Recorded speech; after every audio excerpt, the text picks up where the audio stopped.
Can you see my presentation? I cannot see you anymore, but it's fine. Okay, great. So thank you very much for the introduction for me and for inviting me here. This very cool conference.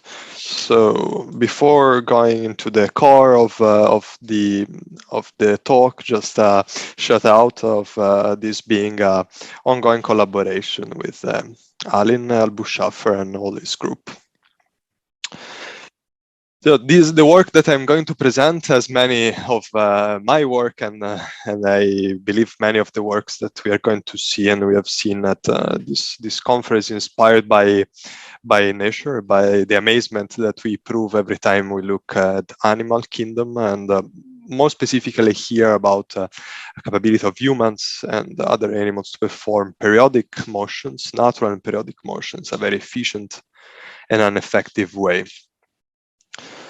So as we know from decades of studies in biomechanics, and these capabilities are strongly mediated by the presence of elastic elements together with inertia elements in the body of our animals, like tendons and muscles. And this is clearly intuitively if you think about linear modal analysis. So, for example, if you just put a mass together with a spring, what you get is open loop oscillations. This was one of the big reasons why we started, people started putting elastic elements and soft elements into the body of a robotic system, leading to what someone nowadays call soft robotics. You can see just a bunch of nice examples here. However, we have all these very cool structure. But what happens if you already in simulation, if you try to take a very simple mechanical system with some elasticity, like the one on the right, is that the kind of oscillatory behavior that you find if you just initialize the system in some initial condition and leave it be, are quite different from the expectation, the controlled oscillations that we observe in animals, and it are more close to chaotic behaviors.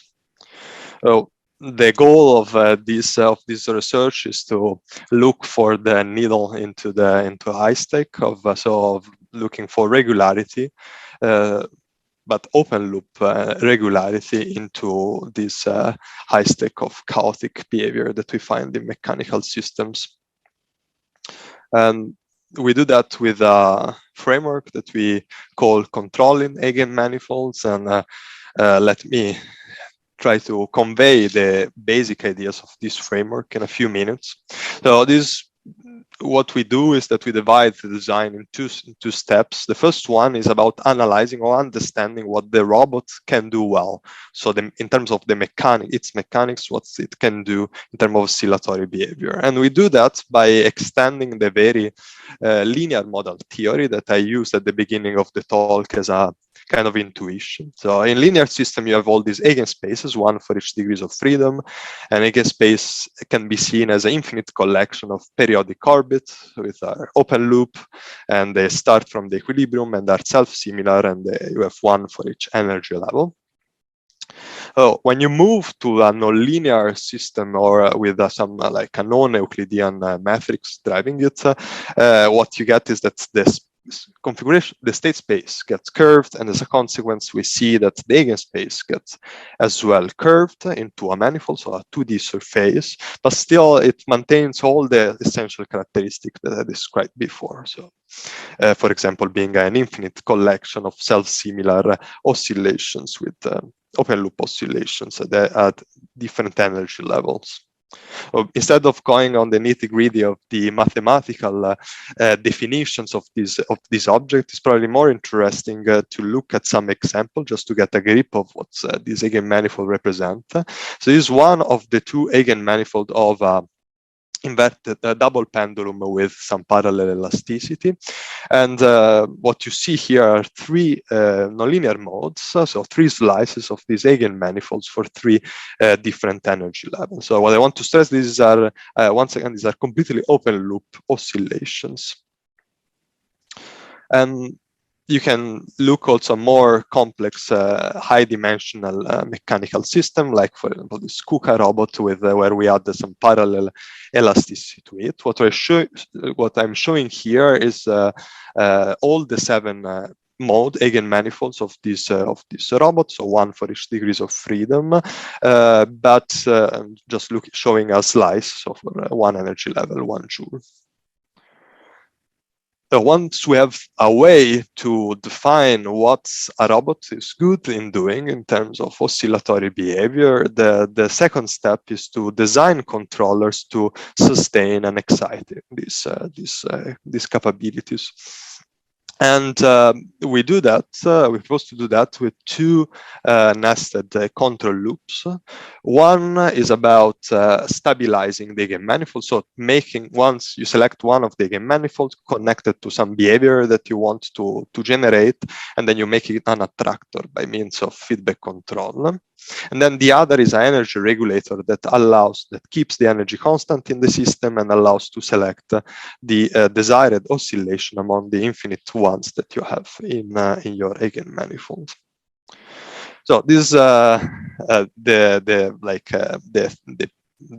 theoretical foundation of at least of this theory in a nutshell, but as robotics is what we have been very particularly interested to understand, if we can use these things to generate these intelligent behaviors by exploiting the mechanics. So, and we have been looking in 2 directions, just showing one example for each of the 2 directions. One is industrial like motions, repetitive motions, and what you see here is are some videos of the many in which we are stabilizing and also switching from one of the others, the very nonlinear oscillations that I was showing before of our elastic KUKA robot.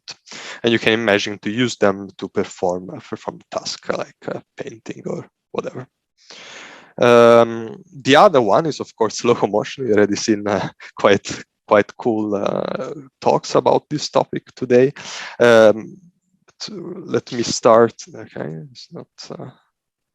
Let me try to see if I can move. Okay, it worked. So let me start with a simple example. We have this leg you have lumped elasticity in the 2 joints of the leg, and again we use the same framework to excite these swinging motions that come out to be a eigenmanifold of this leg. We can do that for different energy level, and what it's remarkable is that if you do that, the closed loop behavior that you get is remarkably robust to external perturbation. The reason being, at least in our interpretation of it, that we are not, as in standard nonlinear control, forcing some prescribed behavior on our system, but quite the contrary. We are just helping the mechanical intelligence of the robot being expressed.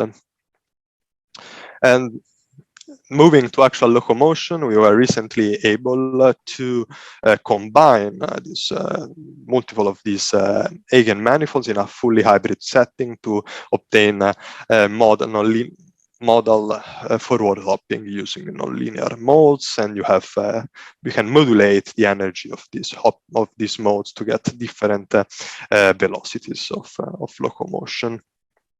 And it's just a sneak peek of some current ongoing research about performing similar tasks, but with a more complex soft robotic structure.